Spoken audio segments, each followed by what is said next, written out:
Okay, hello and welcome to everyone. My name is Abir and I'm an intern at Africa for Palestine. For those of you who are not familiar with us, we focus on strengthening African and Palestinian relations and pushing back against apartheid Israel's infiltration and influence into the continent of Africa. We work with solidarity groups, trade unions, political formations, and human rights organizations across the African continent who have our same spirit of progressive internationalism and commitment to standing with the oppressed peoples of the world.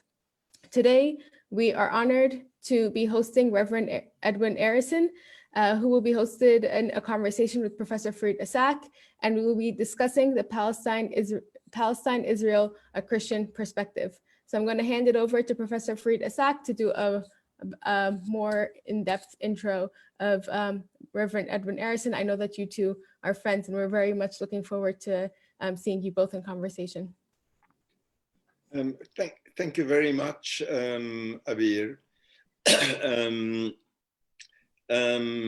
First of all, I want to say a very warm welcome to our listeners, and I want to say a very warm welcome to Reverend Edwin Arrison. Many of our listeners may be familiar with me. I'm a professor in religion studies at the University of Johannesburg, and I serve on the board of Africa for Palestine. And I'll today be hosting or be in conversation with, not so much me talking, me listening and probing, some of the views, the perspectives, the insights that the Reverend Edwin Arrison brings to the conversation in relation to Christians, both in South Africa, internationally, and the Christian perspective on the difficulties, well, let me not say difficulties, on the occupation, on the oppression, on living, more likely, more appropriately dying in the shadows of Israeli hegemony or occupation, or as it is better known in that part of the world, as Zionism or political Zionism. The Reverend Edwin is like me, is a South African citizen, but not just an accidental South African citizen, very much somebody who had fought for the creation of this non-racial and non-sexist democracy. He was an integral part in the leadership of that struggle, particularly in so far as the church and broader religious communities are concerned. So he's got a personal, a political investment in this country. And so when we say that he's a citizen of South Africa, there's a bit more to it than that. He is a shareholder with significant capital, invested capital in this democracy of ours. And later on in the conversation, you'll see why this is important. Other than being an ordained minister in the Anglican Church, or in the context of the international community, it is known as the Episcopal Church. In many other parts of the world, in South Africa, it is called the Anglican Church. But besides being an ordained minister, he's very active in the Palestine struggle. He's one of the leading members of Kairos, South Africa. And Kairos, South Africa, it's a bit of a strange one. Kairos, South Africa, in recent years, is an extension of Kairos, Palestine. And Kairos, Palestine has its own roots in an earlier South African Kairos, where the church came to terms with the fact that there are competing Christianities in South Africa, and that the voice of the church, the voice of Christ, has to be spoken from the margins, from the experience of Black South Africans living, suffering, surviving, and dying under apartheid. So that gave rise to the Kairos document that in turn found a huge echo amongst Christian Palestinians. And the Reverend Edwin is now a part of Kairos South Africa, which is helping to echo the voice of the Palestinian Kairos into the continent of South Africa and into the rest of the world, and of course into our country. He's also the national convener of the NC4P, the National Coalition for Palestine. So Edwin, yeah, that's I think who I think you are, other than being a wonderful friend and a comrade. So Edwin, my first question to you, I don't want to start as early as your journey into finding yourself as a minister, responding to the call of the Lord, more than the call of the church, to become a servant of his people and to become a servant in the church. So that's the earlier part of your journey.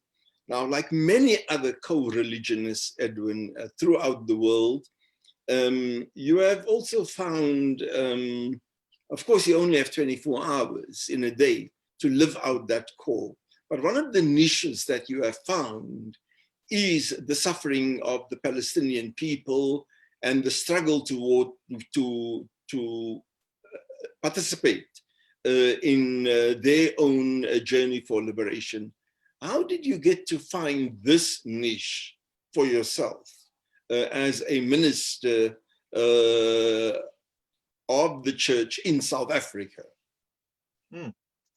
Well, thank you, Professor Farid, for that rather elaborate introduction. I was thinking we should actually make you a bishop one of these days. You know more about the church than some people in the church.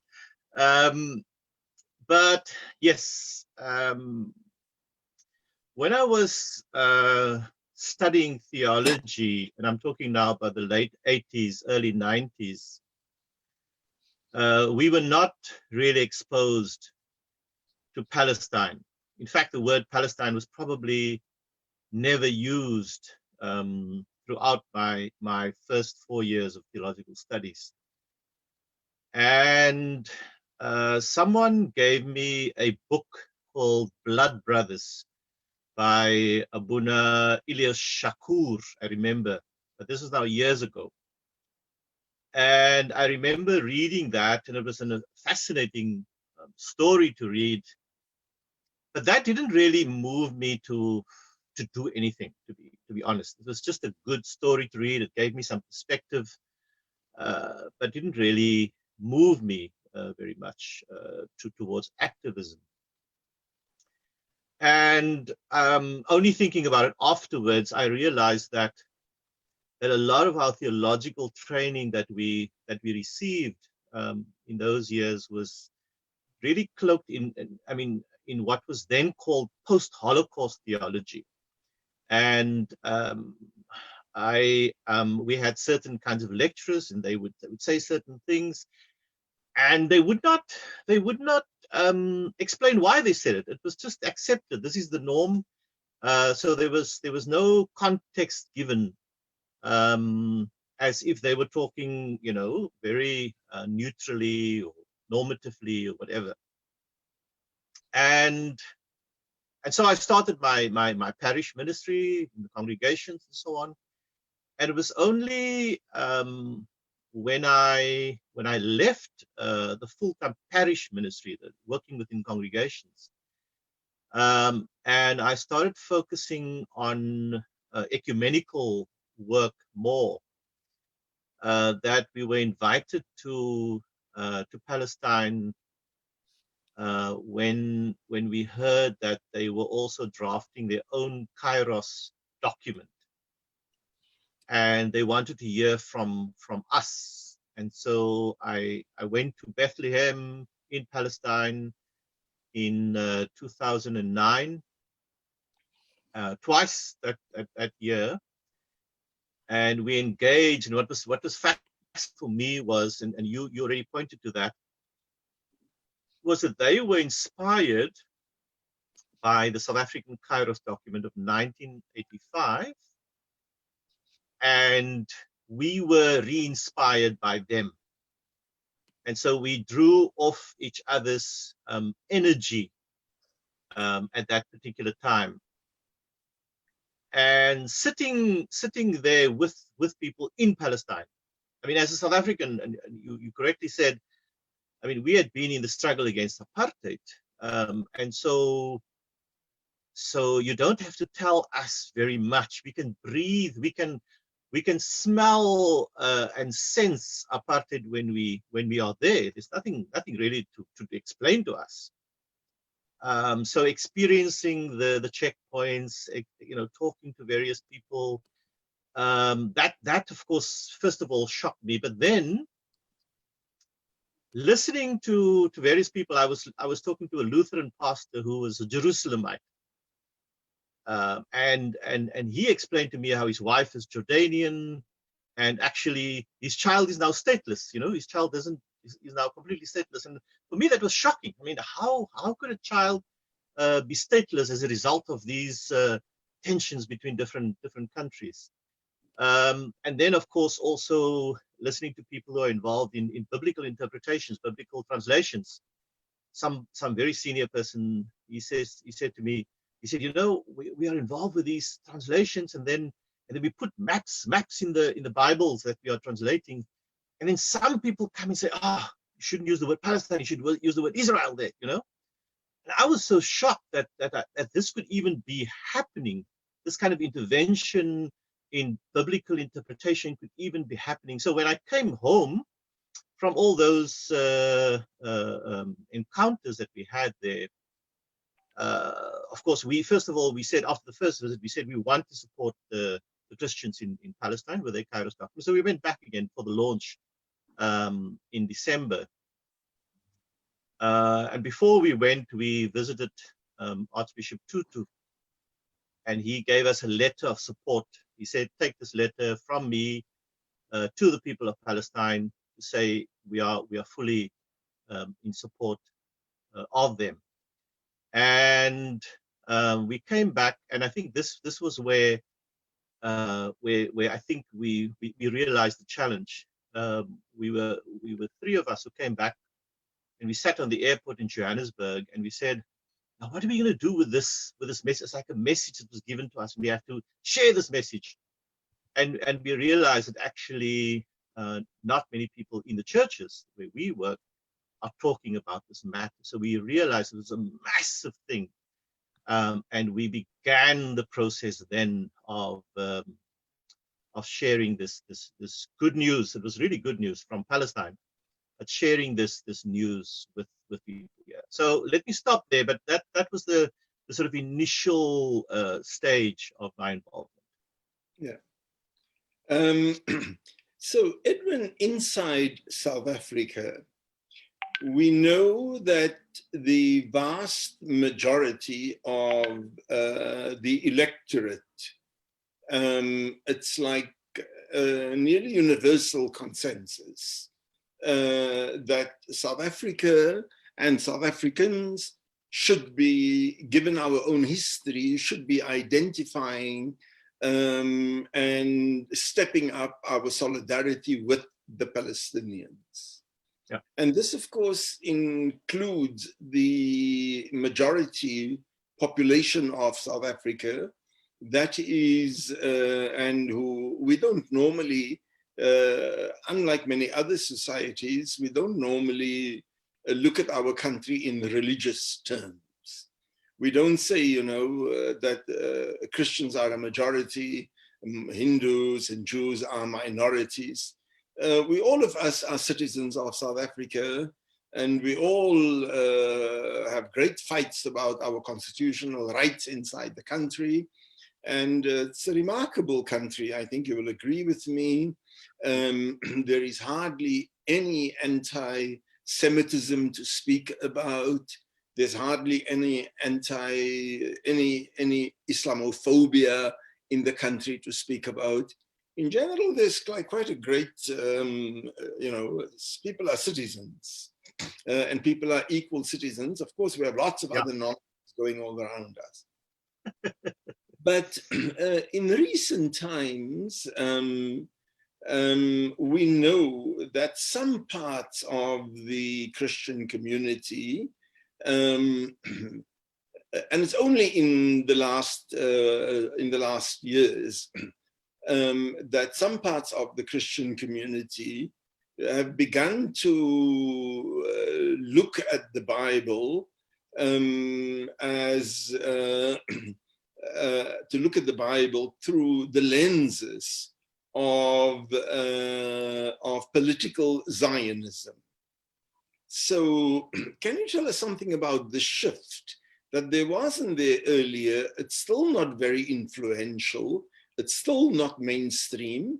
And of course, I'm using this as a prelude to a more controversial incident, recent one, that we will come to in the next while after you've dealt with this. One of the things that struck me on our visits to Palestine was we went to Hebron. And I did not actually realize this, but I met some white South Africans who had moved to Israel. And I heard that they were Christian before, and I think they were now in the process of becoming Jewish or something. And I couldn't work this out, you know. I tried to understand what this was about, and I then began to make the link between what was happening here in our country and then what's happening there. And of course, we also know of some other connections, and I'll mention the names because I think it's important that people know this. There's something called the ICEJ, International Christian Embassy of Jerusalem, and one of the pastors in South Africa, Angus Bachen, is linked to that kind of movement. So I became aware that there's this link. And of course, those of us who were involved in the Kairos movement, we were aware that people had a particular kind of approach to the Bible, to the Christian faith, you know. And it became clear to me over the last few years that actually this is not accidental. And it's everything from, some people call soft Zionism, through to harder forms.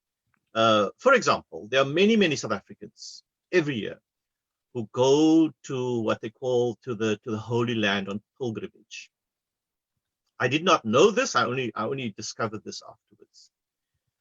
That several of the tour guides who take people on these pilgrimages, they have a certain understanding of the faith, and so before they go, they would have there's this thing called Christian Judaism or Judeo-Christianity. They kind of mix things up quite a bit, but they want to make sure that before people go there, that they get the message that there's a very strong Jewish-Christian link. Of course, Jesus Christ himself was Jewish, but Jewish Palestinian, but he came from the Jewish faith. So when people go, you know, they go on this, and so they've been prepared, and they had Shabbat meals, and they had all of these things, and they go there, and they walk in certain parts. They sometimes don't even ask, you know, why are we being ushered into Bethlehem so quickly and come out? Because some of them, the tour buses stand outside. People have to be rushed within an hour. We must be back on the bus. So it's like almost in South Africa, you are going to a township, you know. Let's go in quickly and come back out again. But they must go to the place where Jesus was born, which is in Bethlehem, Palestine. So we have begun to tell people that actually, you know, there's a group of people in Palestine called Christians. They happen to be Palestinian, or some people would say Arab. And years ago, and I forgot to say this earlier on, Bishop Kafiti he was the Bishop of Jerusalem, the Anglican Bishop of Jerusalem. He came to South Africa, and I actually took him around Cape Town, and he shared his story with so many people here.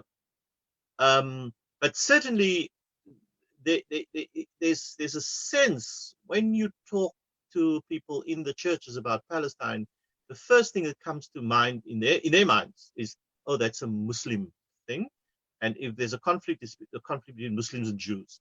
That's all they. And we Christians, we must be on the side of the Jews. You know, that's the kind of narrative I think that is there. And so then we started talking to people about, but do you know that there are Palestinian Christians?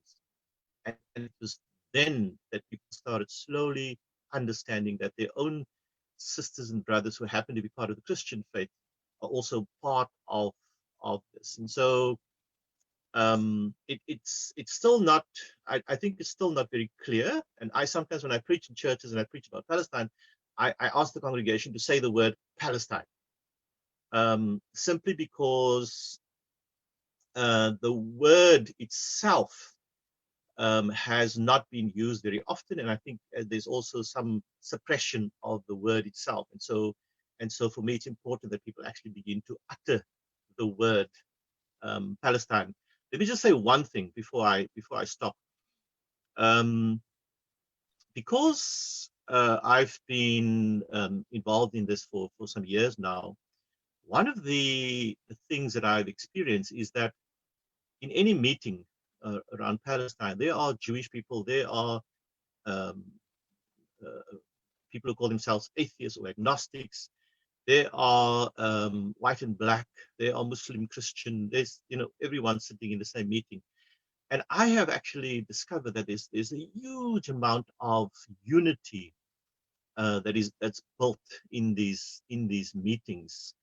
And for me, that has been a wonderful contribution. I think this particular struggle can contribute in an amazing way to our life together as South Africans. But first, people must experience that. I think many people haven't experienced that. Someone like myself have, and you have, but I think there are many people who haven't. And it's important that we in the Palestine Solidarity Movement actually realize the extent to which we can build unity in our own society.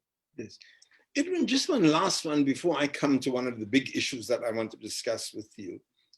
What is it in our religious traditions, and more specifically in the Christian tradition, that lends itself to be co-opted by a narrative that is the complete antithesis of the Christ narrative, of Christ as the liberator, Christ as the redeemer, Christ as the one whose life literally bleeds, and bleeds in harmony with the bleeding of the oppressed.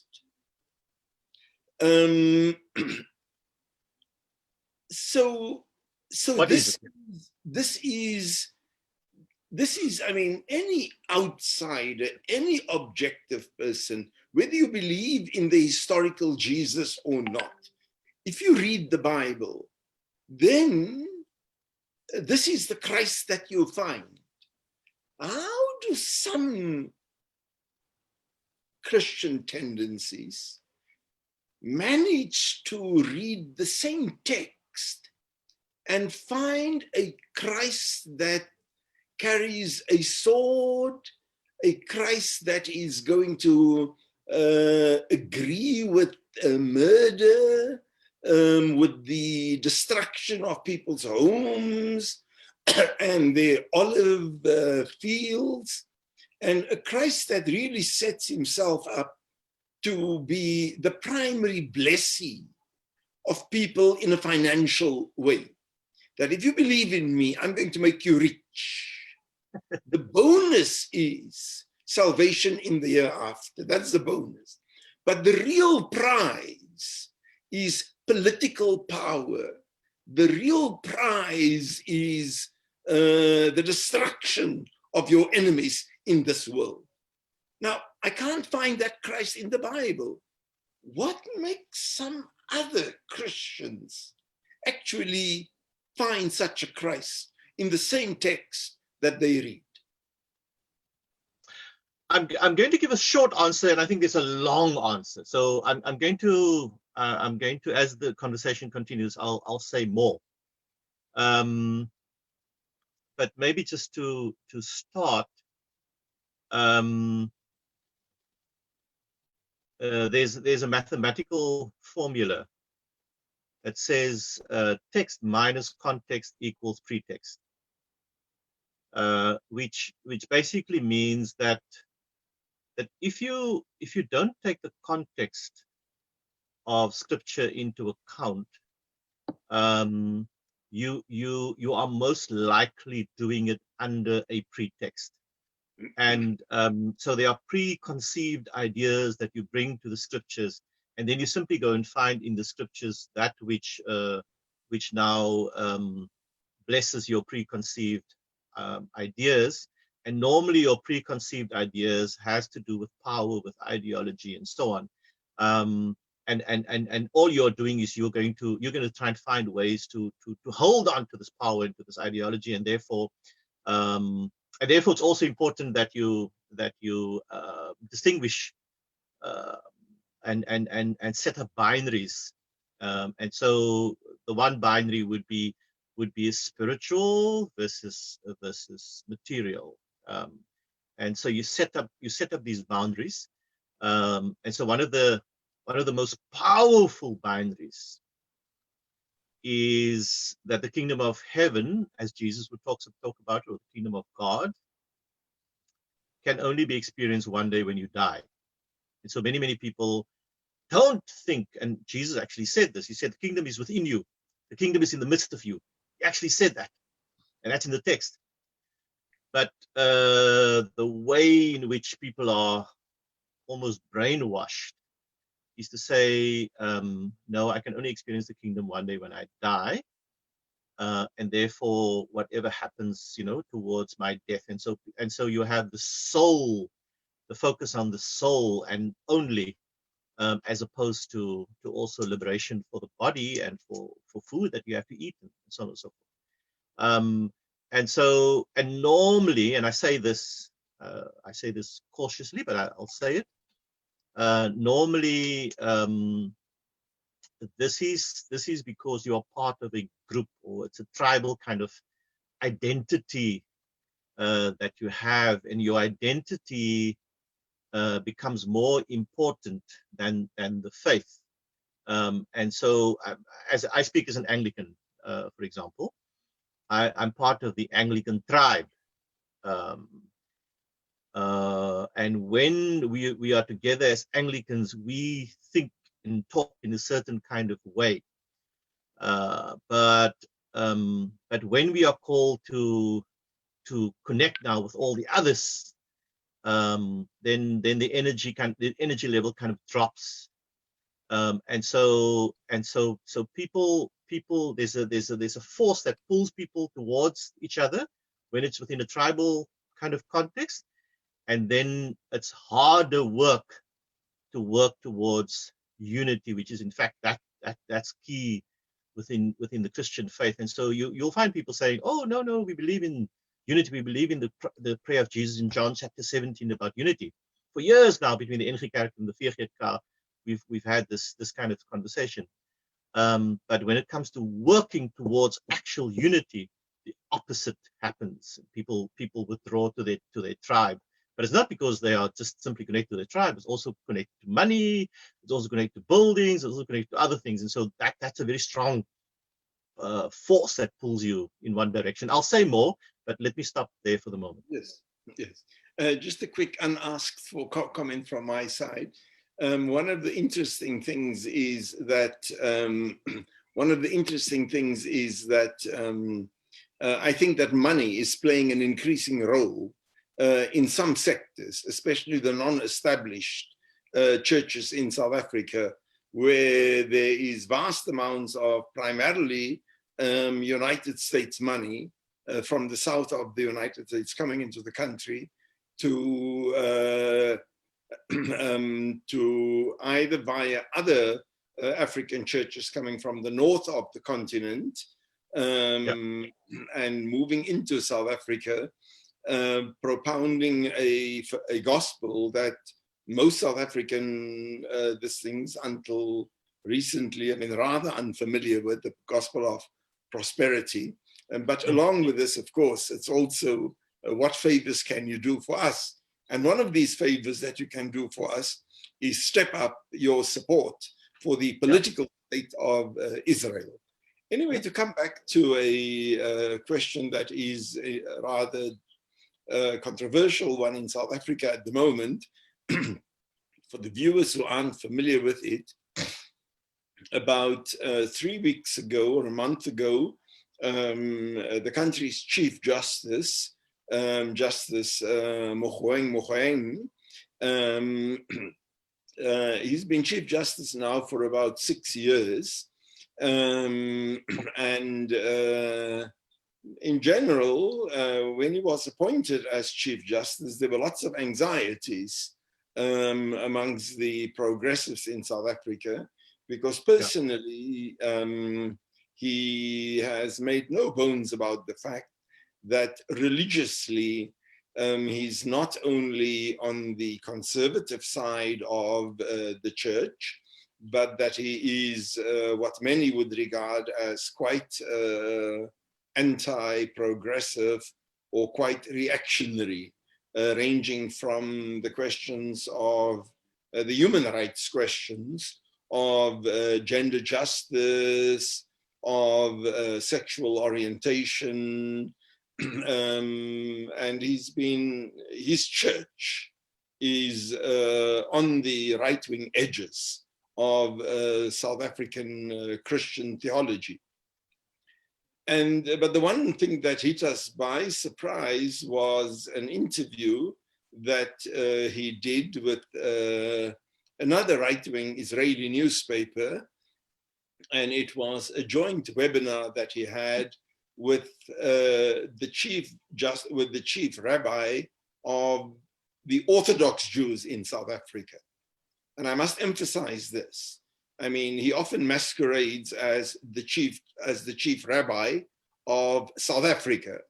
The truth is, he is the chief rabbi of the Orthodox Jews. And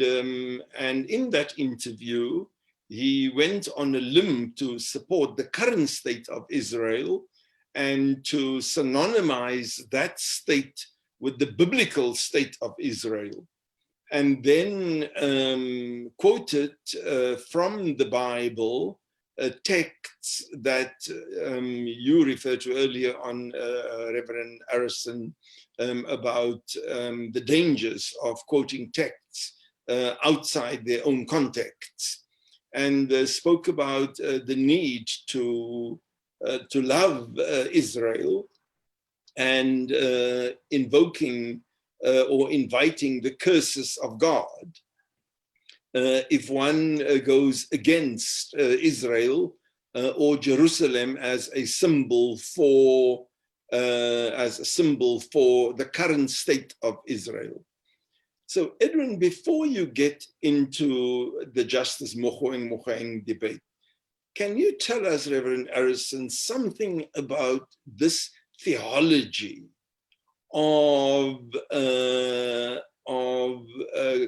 that characterizes right-wing Christianity, and how this support for the current state of Israel is actually part of a longer narrative to hasten the coming of Christ, which also, of course, will see the destruction of the Jews in that really perverse, anti-Christ-like Christian theology, for want of a better description. If I may, and this is a very deep, complex question we're going to be talking about. But if I may preface what I'm going to say with one or two things. First of all, I know where I stood on some issues 10, 20 years ago, and where I stand today. And so I see the need or the possibility, the hope certainly for movement. Okay, so I want to take the idea of judgmentalism out of the conversation. I'm not judging anyone negatively when I say what I'm going to say now. I'm simply saying that that different people are on different parts of a journey, and we have to just try to understand what this is, and then see where and how people will move on this journey. So I hope I don't sound too apologetic, but I just wanted to make that point, that I need to say things in a spirit of love, actually, and care for those who disagree with me. There are people who disagree with me, but that doesn't mean that I don't care for them. I do care for them deeply. Having said that,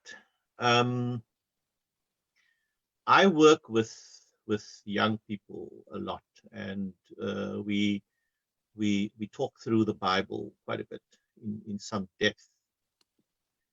And there are different approaches to the Bible,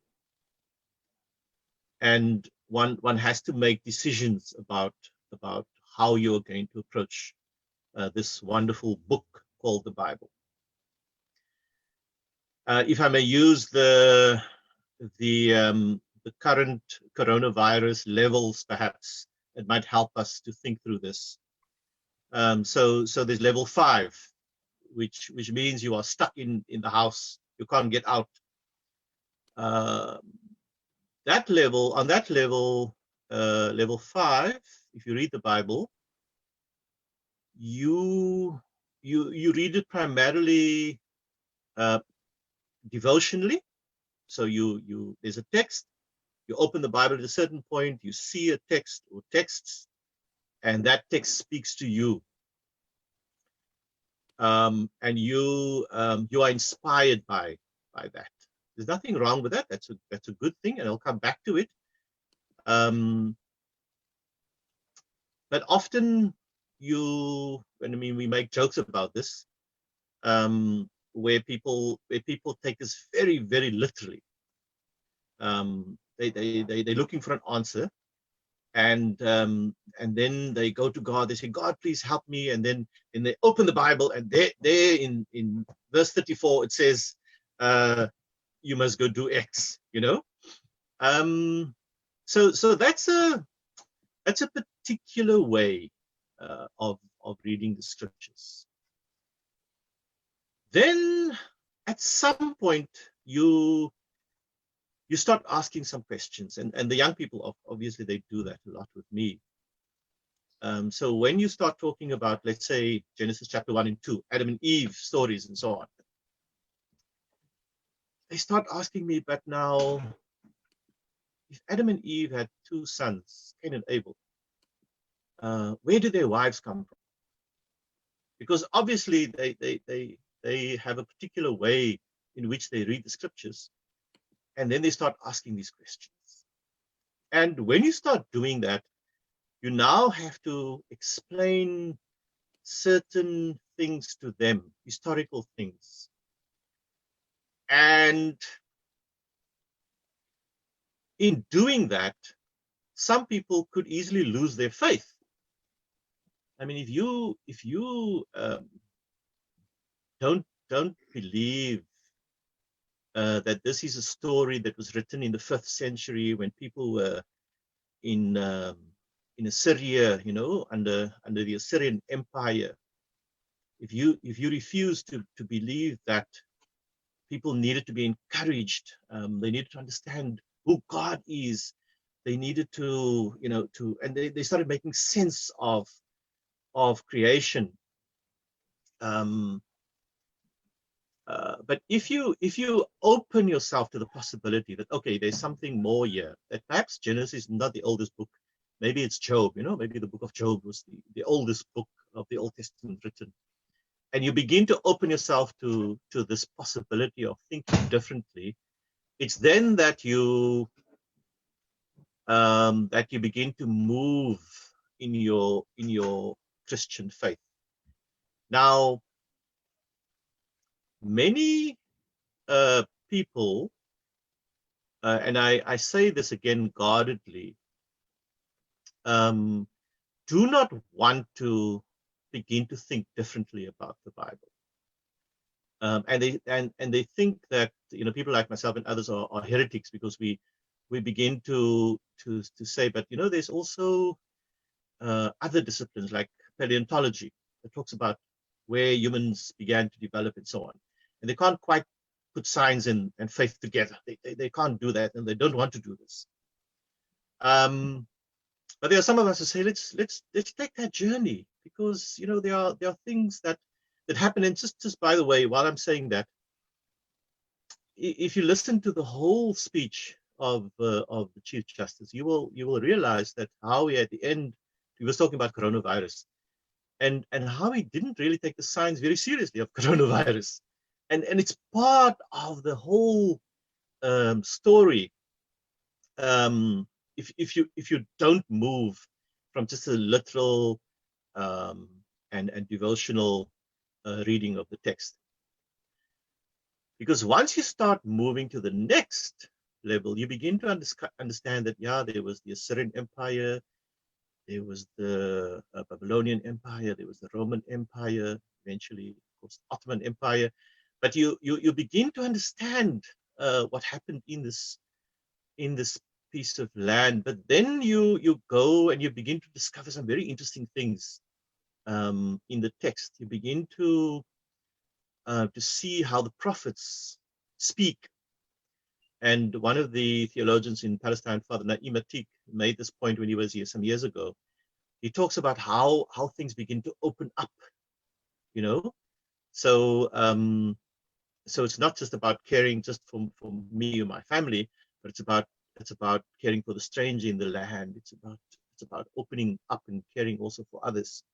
But you have to actually, you know, open your mind, your heart, your soul to the possibility of thinking about the text in this way. Because if you don't, let's say you get stuck in one particular way, you then get to Jesus and you really can't understand Jesus, because Jesus, you know, when he's born, there are three wise men coming from the east. You have to kind of ask, what is this about? You read Matthew chapter 1 and you see this whole genealogy of Jesus, and the kind of people in this genealogy. There was a Moabite woman, there was Tamar. You start seeing all of this in the genealogy of Jesus. It's then that you can really begin to understand the universality of the Christ. But unless you actually open yourself to understanding all the nuances within Scripture, but you know, constantly loop back in a way to the devotional. I worry about theological students who start learning these historical critical methods and then they lose their faith in the process. I worry about that. But let's say you were at level 5, you get to level 4, we begin to discover some things. You get to level 3, where you discover the prophets and so on. It's only when you get to level 2 and level 1 where you begin to return to meditative and contemplative readings of the Scripture. And so, if you put Justice Mogoeng on this side, and you put Archbishop Tutu, for example, on this side, these are two South African Christians. And the question that we must answer is why, how can they both call themselves Christian? And I think it's only by understanding the processes of reading through the Scriptures, and where you actually sometimes get stuck in that reading, that means you don't move from a literal understanding. And then sometimes these literal understanding get you stuck in the Old Testament, in Malachi, where there's talk about the tithing and so on and so forth. You then begin to understand how by keeping people stuck in one particular section, and focusing on their soul only, and kingdom of heaven when they die, and all of that, you then understand how it is that they operate, and what keeps them operating in this country. So sorry, that was a bit of a long answer, but I wanted to begin to share, at least on the biblical interpretative level, what happens and the kind of journey you must undertake. There's another one, but I'll come back to it on the question of church history. But let me stop there for the moment. Sorry, I took a bit long about that. Edwin, let me ask you this question about the conflation.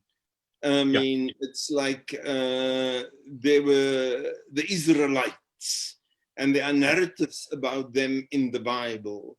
So fast forward 3,000 years. I mean, it would require a huge leap in the imagination, and imagine that a small group of people lived in that tribe for 3,000 years, and only them, in order to retain this racial purity, and nobody else came in, and there was no intermarriage and so on, let alone spending centuries on another continent in Europe, and in another continent, the Americas, and even there to South America or to Australia, in that 3,000 years.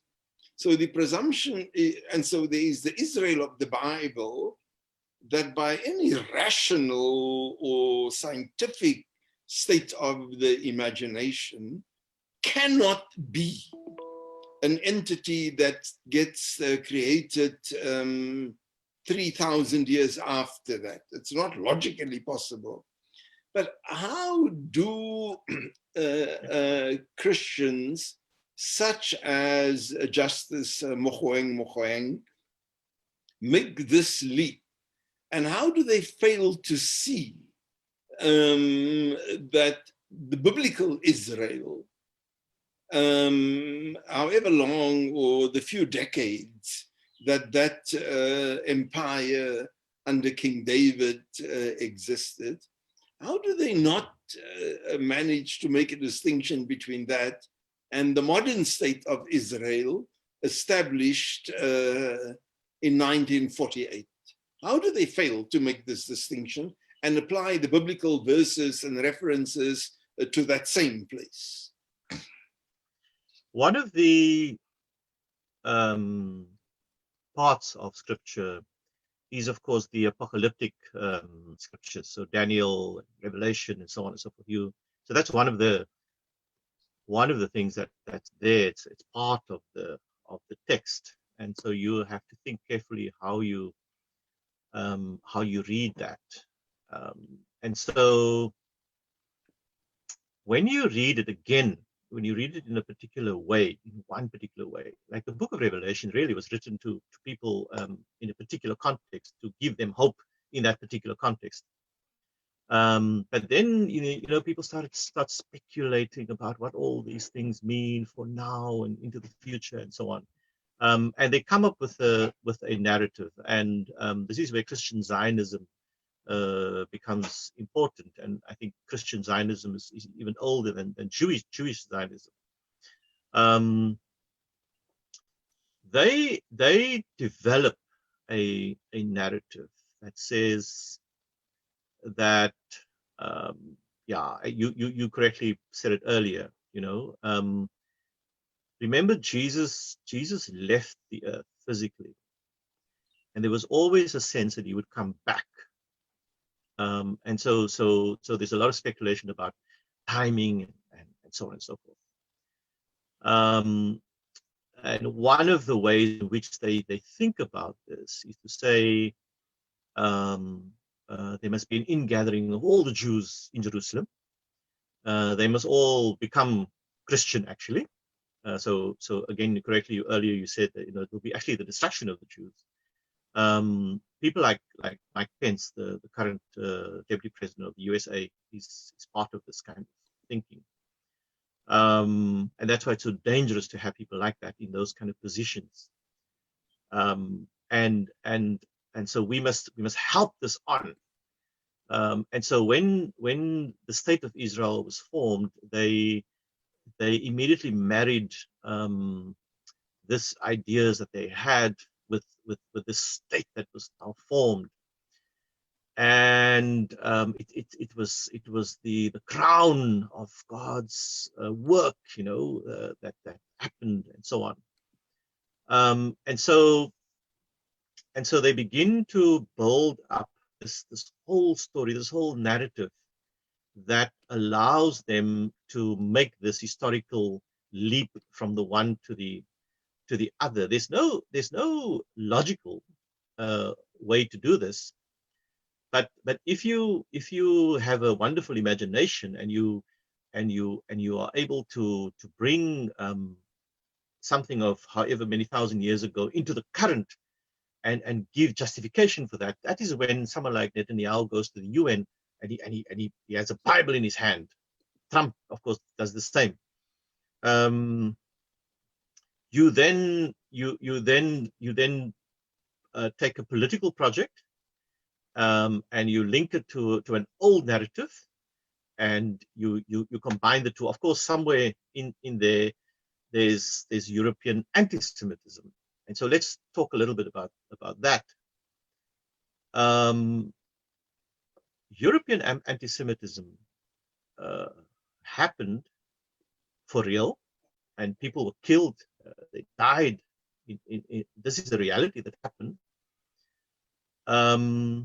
And as South Africans, I think we must say we coming to this conversation, but we're not coming to the conversation with that baggage. We come to the conversation slightly differently. In our country at the moment, if someone wants to wear a Muslim woman wants to wear burqa, whatever, fully cover herself, for us it's completely acceptable. That must happen, and she must be protected to do that. If a Christian wants to walk around with a cross, big cross on his whatever, he must be able to do that. If a Jewish person wants to walk around with a kippah, he must be able to do that. There must be no distinction. So we come at it with our own narrative, and our own narrative is one of non-racialism, it's one of unity, it's one of togetherness, it's one of Ubuntu. We come at the conversation like that. But there's another conversation that has happened, and that conversation, unfortunately, sometimes cloud our conversation. It takes over, in a sense, our conversation. It becomes the dominant narrative. So when I said to you earlier on, my lecturers at college taught me about post-Holocaust theology, they did not really go into the details of Dietrich Bonhoeffer and what he was saying. And it was only later on that I began to discover that there's another story that hasn't been told. And that's of people who have taken a strong stand against European anti-Semitism and for justice.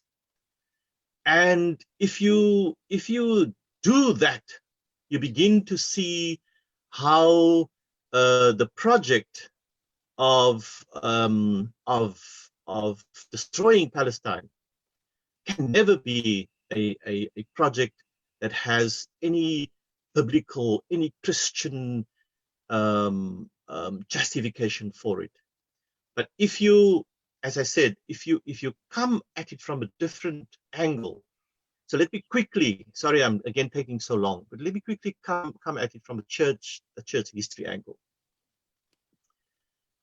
The church was, of course, when Jesus left after giving the Holy Spirit to his disciples.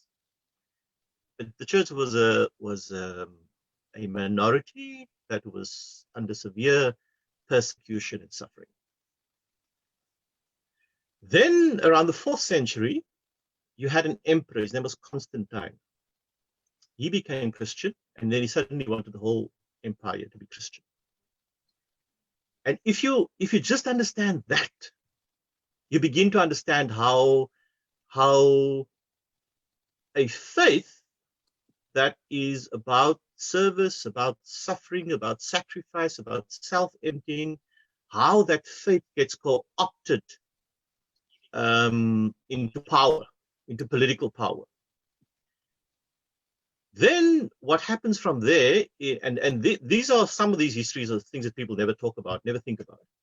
But what happens is that a group of people says no to this, and they go into the deserts of Egypt, Palestine, and so on. They call the desert fathers and the desert mothers.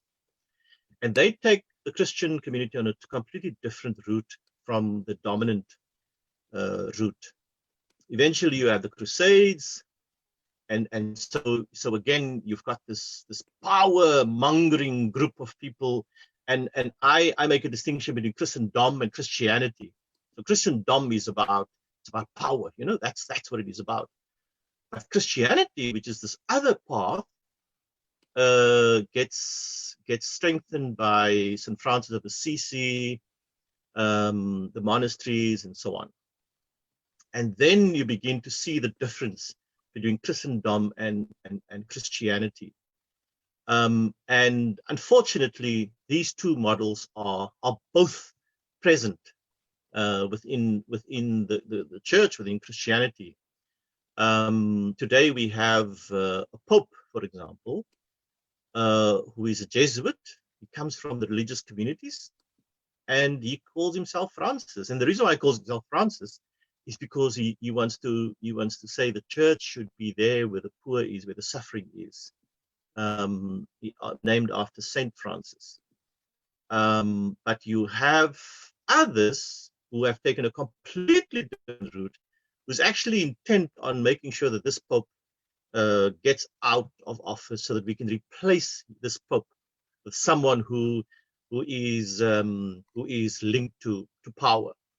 And so if you understand the biblical stuff that I explained earlier on, and you understand the church history stuff, and you bring those two things together, it's not too difficult to see how you can have this particular narrative from the biblical times right through to a time now where power is more important than Christ. So, Edwin,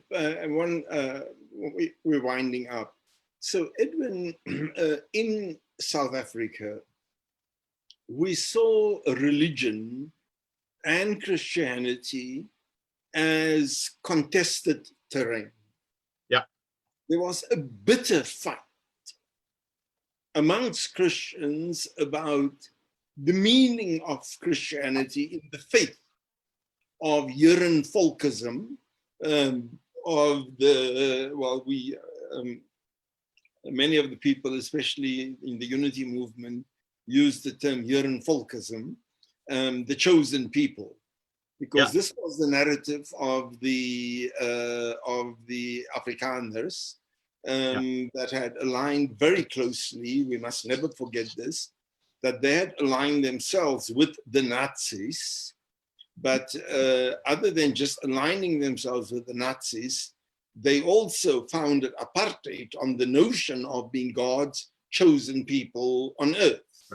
This was right from the beginning of colonialism, and it received political justification throughout colonialism. And this justification was particularly nuanced, articulated, fine-tuned, with PhDs and books by the apartheid establishment.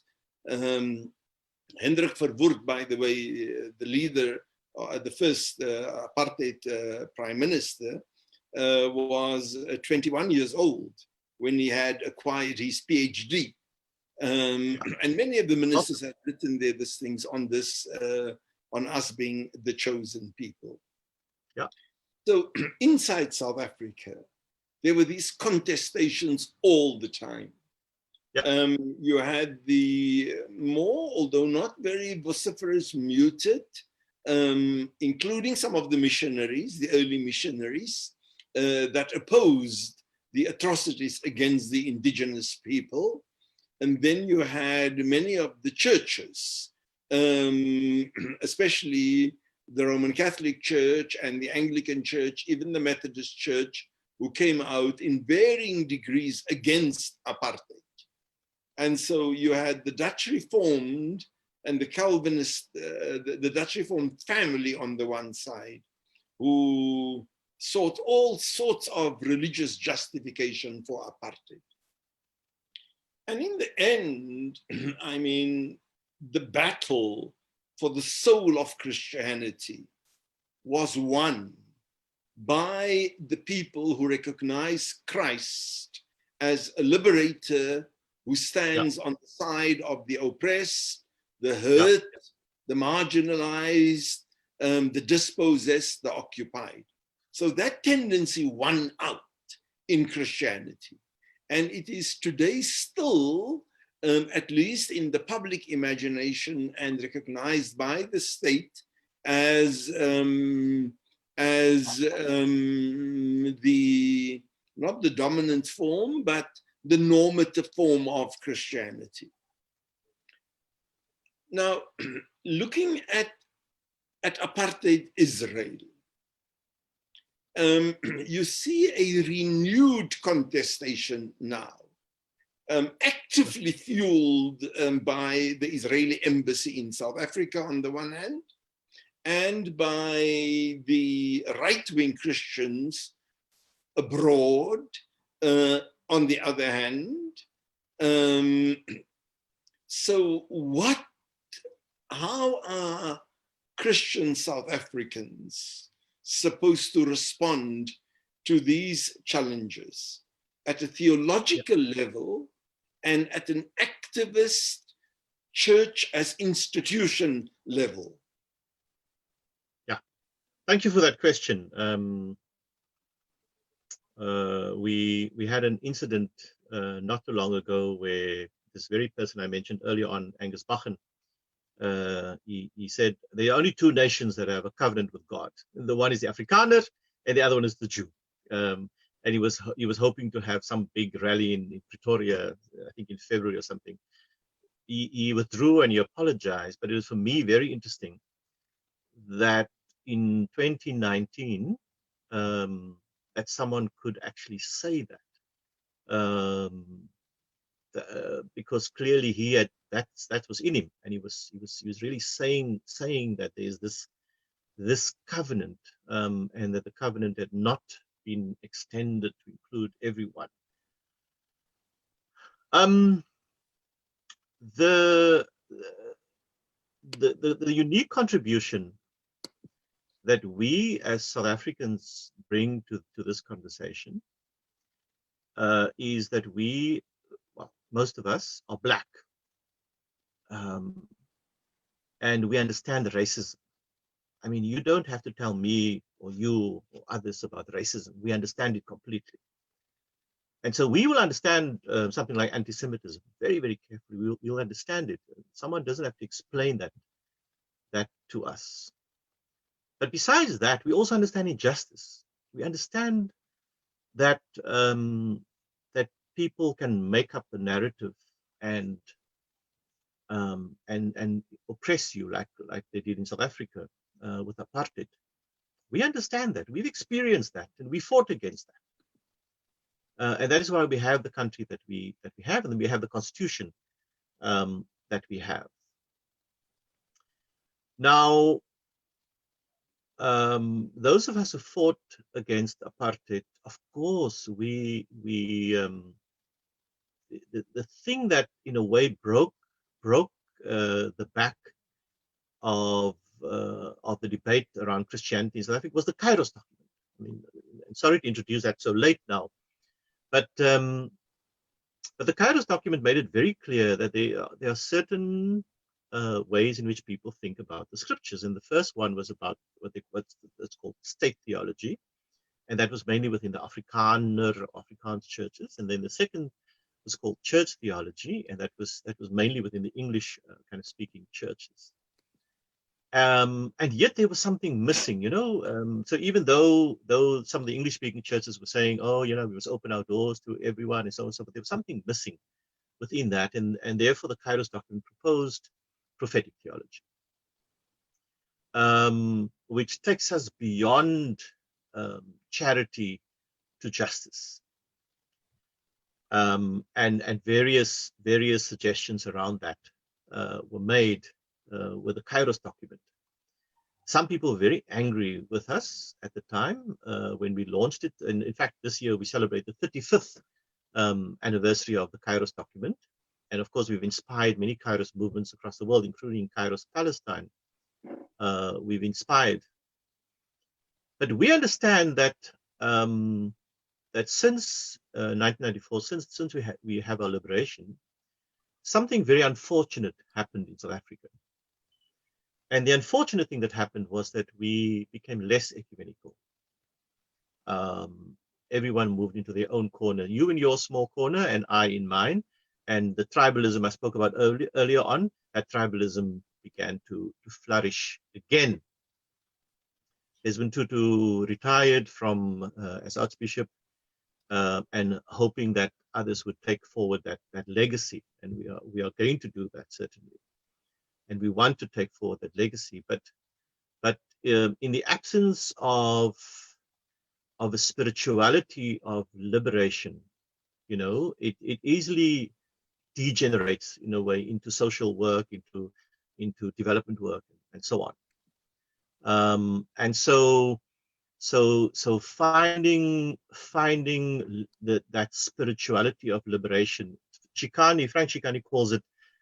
When he talks about the church, he says it's a site of struggle, and it's only when you begin to understand that the church is a site of struggle that you begin to understand that if you are going to move towards the ideals of Jesus, if you're going to move towards unity, if you're going to move towards non-discrimination between people, acceptance of people, if you're going to move to those ideals, you're going to have to make sure that you keep those debates alive and that you stand on the side of those who are oppressed. And the oppressed people at the moment in Israel and Palestine are the Palestinians. There's no doubt about that. There's no doubt about that. Those are the suffering ones. Those are the ones who are being oppressed. And as a Christian, I must say this: there is no other occupation in the world, struggle in the world, where the Bible is so deliberately used as a justification for people's oppression. And so I must take some sort of personal but also communal responsibility, as the Anglican Church and Methodist Church did last year, to say that the integrity of the Christian faith, the integrity of the Bible, the integrity of all that we do is at stake. The gospel, the integrity of the gospel is at stake. Mm-hmm. And if the integrity of the gospel is at stake, we cannot simply sit back and say, "Oh, it's a conflict between two groups of people," and so on. It's not. We are providing the software. We the Christian Church, we are primarily, and I say that, we are primarily responsible for what is happening to the Palestinian people. It's our responsibility. The Vatican, Lambeth Palace, the World Council of Churches, these groups must come to the party and say, we will not allow the gospel to be compromised and be made inauthentic. We will not allow that. And it's the passion with which we say that will allow us to break free from our current neutrality sometimes, and our current apathy, to move us towards action where the people of Palestine, and I say this again very strongly, we're talking about people here. We're talking about their rights. We're talking about Nora in Jerusalem. We're talking about Munna in Bethlehem. We're talking about Rifat. We're talking about Mitri. We're talking about the suffering children in Gaza. We're talking about people who are God's own creation. They have the breath of God within them. And if we cannot see that, and we allow the Israeli oppression to be on the Palestinian neck, then we should not we should not call ourselves Christians who stand on the side of the oppressed. On the other hand, Bishop Tutu said it beautifully. He said, I cannot shake your hand if your foot is on my neck. Now remove your foot from my neck. You also, he said, I cannot be neutral in a situation of oppression. You know, if the elephant's foot is on the tail of the mouse, you cannot say I'm neutral. The mouse will not be too impressed with that. So with the inspiration coming from someone like Tutu, and with the hope that someone like Mogoeng will one day be able to get to that, where he understands that this is about the Christian gospel, the integrity of the Christian gospel. It is only with that we can actually move forward and give the people of Palestine the hope that we will stand there. But in the meantime, those of us who stand with the people of Palestine, we will continue to do that. For us, it's not about time or anything like that. For us, it's about God is on the side of justice. The arc bends towards justice. So when it will happen, we don't know, but Palestine will be free. Edwin, I just want to make a quick comment or two before I thank you, but I'm very grateful for your closing comments. You know, of course, as a Christian, you have to believe that nobody is beyond redemption. Of course. So I too would like to share that belief with you, that nobody is beyond redemption. But I must say that just as Mogoeng's comment subsequently, it was like just a bit of a crazy, bordering on lunacy, his rant about how, you know, he will never change his beliefs, he could easily have been some character that walked out of an Al-Qaeda movie, ranting about the strength of his belief and the unshakability of it. So with that side swipe, Edwin, I also want to, the challenge that you've raised in the end about Christians having to take responsibility to be engaged in the struggle for the liberation of Palestine, because whether they like it or not, all Christians are implicated, because the scripture and the founder of their faith, of Jesus Christ, are the central weapons. The Bible is the central weapon that is being used. I'm talking Christ as the central figure for Zionist Christians, and the Bible in different ways for both of them are the major weapons that are being used ideologically and theologically in this war to eliminate the Palestinians from the face of the earth. So that challenge is an important one. But it would be, and I don't want to introduce new elements into this conversation at the end, but it would be more than a tad bit hypocritical of me if I don't read that challenge as a challenge to all of us, to all religious communities, that when the Quran or the scriptures of Islam are being used to marginalize Christian communities or Hindu communities in a country, and let me say, a country like Pakistan, for example, I have to speak. The struggle of Christians in Pakistan for survival and against all sorts of utterly baseless these things of heresy and blasphemy and So Yeah. the struggle against and the struggle to eliminate actually Christianity in a country like Pakistan systematically, or other religious minorities for that matter, it's something that I must take seriously. And so it's not a question of, oh, Palestine is a Muslim issue, I must support it, and I'm happy to get the support of these Christians on board. Oh, no, no. Palestine is it's a struggle wherein the primary victims are Muslims and Christians. Right. But it is a struggle to preserve and to fight for the values of our religious faiths, of the founding figures of our faiths, and values that we have fought for, and many of our comrades have died for in South Africa. Yeah. So Edwin, thanks for, I'm just re-echoing your stuff.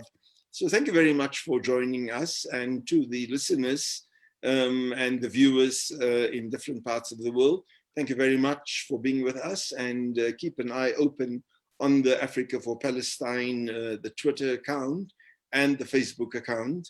I think next week I'll be on with the Reverend Frank Chikane, in fact, to look at different dimensions of this question. Go well, everybody. God bless. Take care.